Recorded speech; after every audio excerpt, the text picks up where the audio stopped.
നമസ്തേ. ഗംഭീര എന്ന് വെറുതെ പറയല്ല, എന്നോട് ഒരു റിവ്യൂ വേണം കണ്ണേട്ടാന്ന് പറഞ്ഞു സൂര്യ കാറ്ററിംഗ്സിന്റെ മുതലാളിമാര്. പക്ഷെ അത് റിവ്യൂ അല്ല, ഞങ്ങൾ കഴിച്ചിങ്ങനെ നാക്കി നാക്കി നാക്കി സൂപ്പർ സദ്യ എന്ന് പറഞ്ഞാൽ പാലടയും പ്രഥമനും എല്ലാം സൂപ്പർ. പ്രത്യേകിച്ച് പച്ചടിയാണ് എനിക്ക് ഏറ്റവും ഇഷ്ടം അടുത്ത കാലത്ത്.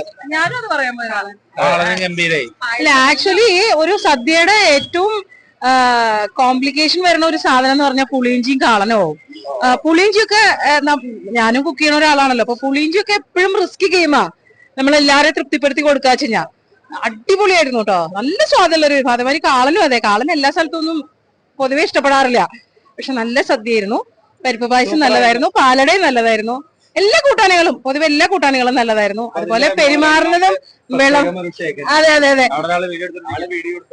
വിളമ്പുന്നതും ഒക്കെ മനസ്സ് നിറഞ്ഞ് നമുക്ക് കഴിക്കാൻ പറ്റും. വെറുതെ വഴിപാട് കഴിക്കണമെന്നല്ല, വിളമ്പുമ്പോഴും ആ ചിരിച്ച മുഖത്തോടെ വിളമ്പുമ്പോ തന്നെ നമുക്കൊരു സന്തോഷമല്ലേ. അപ്പൊ അതൊരു വലിയ അതെ, ഈവൻ സ്റ്റേജും നല്ല ഭംഗിയുണ്ടായിരുന്നു. നമ്മുടെ ഏറ്റവും അടുത്ത സുഹൃത്ത് ജയചന്ദ്രന്റെ മോളുടെ കല്യാണമായിരുന്നു, അപ്പൊ അതിനാണ് വന്നത്. അപ്പൊ ഇവരെയും കൂടെ അപ്പൊ ഒന്ന് കാണാം. സദ്യ ഉണ്ടപ്പോ ഒരുപാട് ഇഷ്ടമായി, അപ്പൊ അതും കൂടെ പറയണ്ടേ, അതിനു വേണ്ടിയാ. Thank you. സൂപ്പർ. നിങ്ങളും വിളിച്ചോളൂ, ധൈര്യമായിട്ട് വിളിച്ചോളൂ. ഞാൻ സത്യമായിട്ട് പറഞ്ഞ ഇപ്പൊ കുറച്ച് കല്യാണങ്ങൾ അടുത്തിടങ്ങളിലൊക്കെ കൂടിയെങ്കിലും ഇത് നമ്മുടെ എന്റെ മനസ്സിന് ഇഷ്ടപ്പെടുന്ന ഒരു സദ്യ തന്നെയാണ്. ഇത് പുകഴ്ത്തി പറയുന്നതല്ല കേട്ടോ, സത്യമായ കാര്യമാണ്. ഓക്കെ.